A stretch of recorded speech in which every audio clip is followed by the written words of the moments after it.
everybody, this is Wayno, and you're watching the Bongo Boy Rock and Roll TV show. And today we got a great treat for you. There's a band called the Dixieland Crackerjacks, and they're all the way from the Netherlands. That's right, the Netherlands. They're here in the United States for a short tour. We're going to be talking to Bert Brandsma.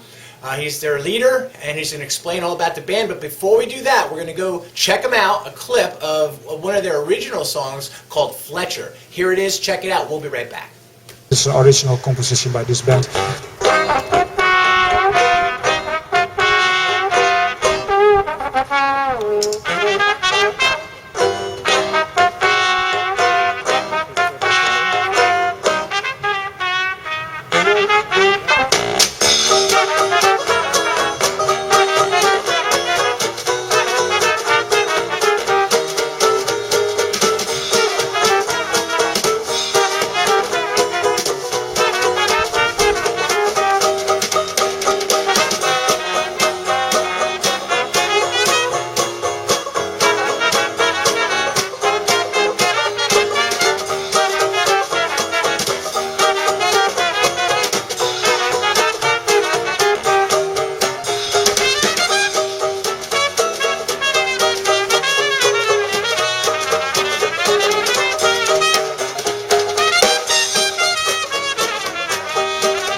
Okay, folks, we're back, and I have sitting next to me Bert from the Dixieland Crackerjacks, all the way from the Netherlands. It's great to have you here. I want to thank you for doing our show. It's a pleasure and an honor that you guys take time out. I want to welcome you to our show. You guys just finished a gig at the Shippen Manor in Oxford, New Jersey. We really enjoyed you guys. And why don't you tell our audience a little bit about the band and how you got you here? Yeah. Well, the band was founded by our trumpet player and me in 1994. Whoa. And we had an announcement in the papers for a competition for Dixieland bands. And we had been playing in other bands before, and we were close friends, still are. And we found this rhythm section. I was then on alto sax, on trumpet, and we went to the competition, and we won. First prize was a big thing in the papers. So off from there? Yeah, and that the gigs went rolling in. Well, and we did a lot of things, private gigs, company gigs, jazz festivals, anything. 5 years ago, I thought YouTube came up, and I put some 300 videos from our band that I made myself with a very simple camera, but I put them on YouTube, and suddenly invitations from all over the world came. Wow, the power of the internet, that's amazing. Yeah, yeah. I'm going to have to start doing that. But that's amazing. So you came over, is this the first time in the United States for you guys or no? For the band it is. I'm meanwhile married with our trombone player, Selena, and we had our... she's out there. Yeah, she's out there. Yeah. We had our honeymoon in New Orleans. Oh God, why not? Yeah, that's the place to be. Yeah. Did you guys play in New Orleans at Yeah, all? definitely. We did it one day play, one day have honeymoon. That's cool, yeah. Combined. Is Dixieland music popular in the Netherlands, in that area, or is it something that's a real, like, how did you guys get into Dixieland of all things? Yeah, well, as a kid, I sometimes heard the kind of music that I liked very much, but I didn't know what it was called. And I was playing in an amateur formation where my mother played trumpet. Really? And that was more, what do we call it, music from Austria. Okay. And anyway. I've been to Vienna. Yeah. And one of the trumpet players, you have to think I was 11 years young then, and he saw it on me that I liked a kind of swing in a certain kind of music, and he said, you have to buy a record of Louis Armstrong. Really?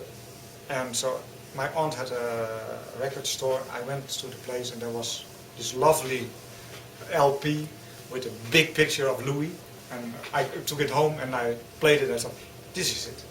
Wow. And so every night before I went to sleep, I played one side of the record. Wow, that's cool. And so I got it in my ear, and so slowly developed.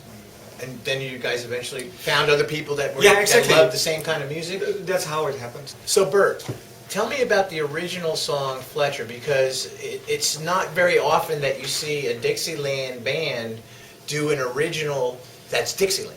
Because the Dixieland genre, if you will, lack of a better term, is pretty much all set. There's hundreds and hundreds of songs that have already been very popular. Yeah. Most of the Dixieland bands that I've seen play them, and you guys came out with an original that which was excellent. We saw a clip of it. Could you tell us a little bit about how that came about? Yeah, well, it was in fact just the reason that every band is playing the same tunes, and we had been playing the same tunes for a couple of years, and at a certain point we said, well, do we always have to play the same things? I said, no, just let's make some original stuff ourselves. That's what Louis did in his years. That's what Duke Ellington did. They made very lovely original stuff, and so why shouldn't we do the same? And you make your own signature tune then, sure. and so that was going on. And sometimes we got requests to make things. A dedication for something. So Fletcher itself, what's the song around? It's about a famous band leader who was born in Atlanta, I think, but who got famous in New York City in the 1920s and 1930s. Bert, there was a song you guys did called the Tin Roof Blues. Yeah. What was that about? There was some cool instrumentation there too. Yeah, that was a surprise for me as well. When we got the invitation to come here, I thought, well, to take my own bass saxophone might be a little problematic in the airplane. So I sent an email, so as it goes. For those people who don't know, bass saxophone is really big. Okay, it's too, and it's a problem to have it underneath in the airplane. It's too risky. So I sent an email around with bass saxophone owners worldwide, requesting if I could borrow one.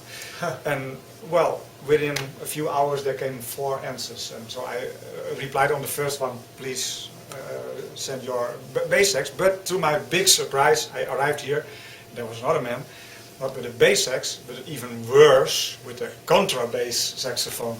Huge, even more huge than I am. The contrabass is over 6 feet tall? Yeah, it's. I'm not short, but the horn was even longer. And well, I thought I have to play at least 1 or 2 songs on it, and I tried it on the Tin Roof Blues. And so the song itself, you guys were in a thunderstorm. You went from electric onto the porch, and it felt like we were just like back in time. Yeah, It was great. Yeah, definitely. Yeah, like New Orleans, the Shippen Manor has that. What do you say? That style. Yeah. And it was lovely to do it. And yeah, we took that song. The blues and jazz, they are connected since the 1920s.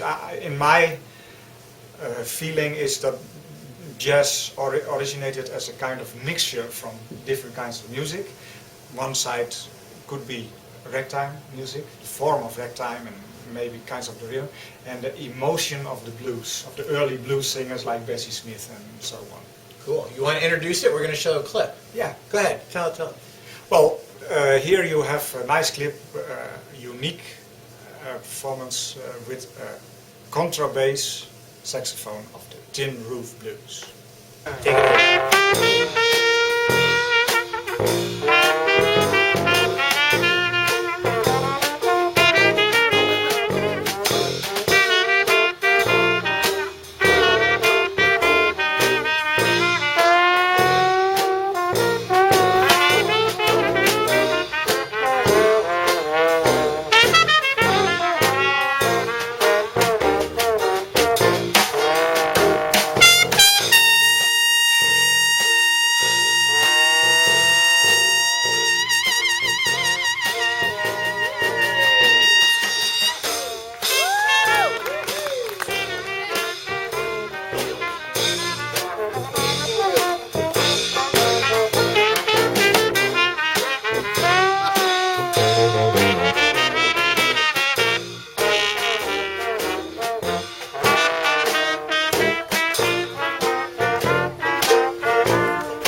So Bert, you guys have played a lot of different places, not just the United States. Name a couple of countries you guys have been performing. Yeah, of course, in our own country, the Netherlands, we played most, but also a lot in Germany and sometimes in Belgium. And since the YouTube thing came up, we got invitations from further abroad, like Poland, Portugal, Ireland, United Kingdom, France, and well, now the United States. And the invitation came to come to Indonesia in October. Wow, that's amazing. All from a YouTube video. Yeah, all from the YouTube. I don't, since YouTube, I don't make any advertisements anymore. People just find us on YouTube. That's amazing. Yeah. Saxophone, right? Adolf. Adolf Sax, right.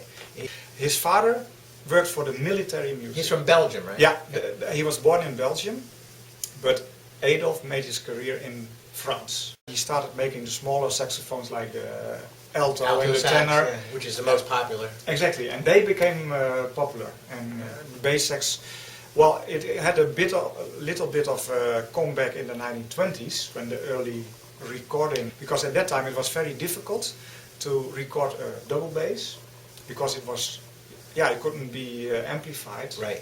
It was too soft, right. And the tuba made the needle jump. Ah, too much air coming out. Right. Exactly, at the early days. And then the bass sax proved to be a perfect solution. So there are hundreds of records by Adrian Rollini with the California Ramblers from the 1920s, all with bass saxophone as a bass instrument. Yeah. Very interesting. What about that song Goody Goody? Oh yeah. Who is that young lady singing that song? Yeah, that's a vocal feature for our trombone player Slidin Selena. Slidin Selena. We love it.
Now how do you do? So you lie awake just singing the blues all night. Goody goody, so you think that love's a barrel of dynamite. Hooray and hallelujah, you had it coming to ya. Goody goody for her, goody goody for me. And I hope you're satisfied, you rest all you. Alright.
Now how do you do?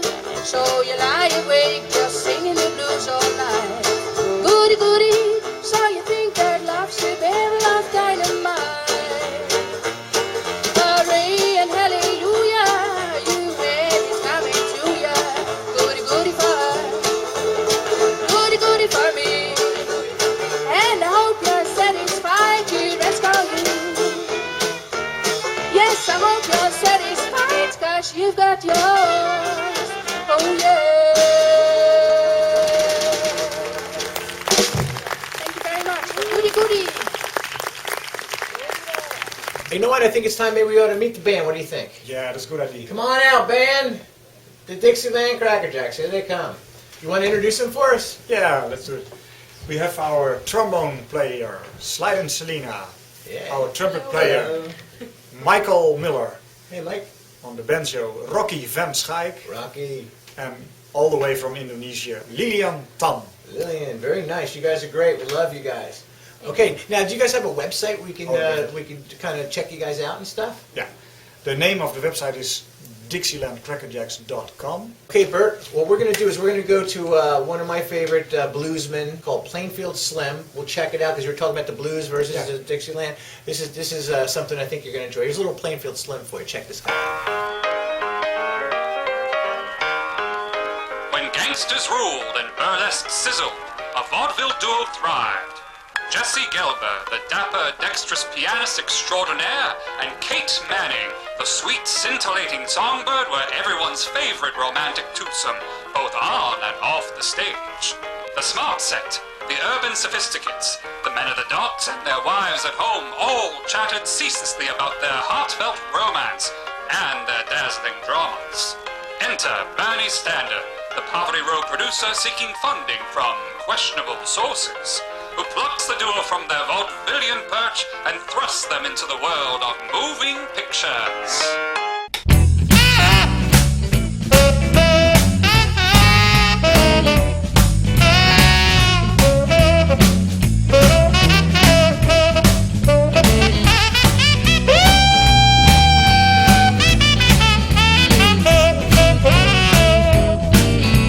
You talk about your man like he's some kind of cream of the crop. Yeah, you talk about your man like he's some kind of cream of the crop. Go on and have your man. I'm keeping what I got. I've seen your man kissing women in the parking lot. I've seen your prince kissing women in the parking lot. Go on and have your man.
that's our show for today, folks. Hope you enjoyed the Dixieland Crackerjacks. It was great having you here, Bert. Thanks a lot, guys. You're great.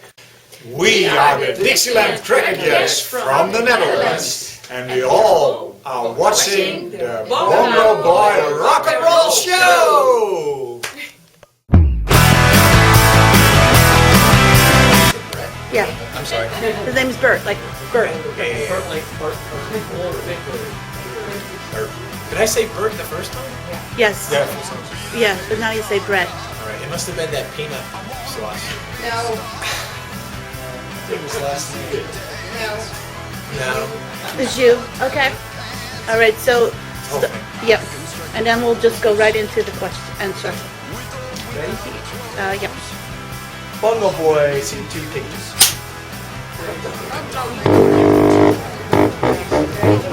Ready?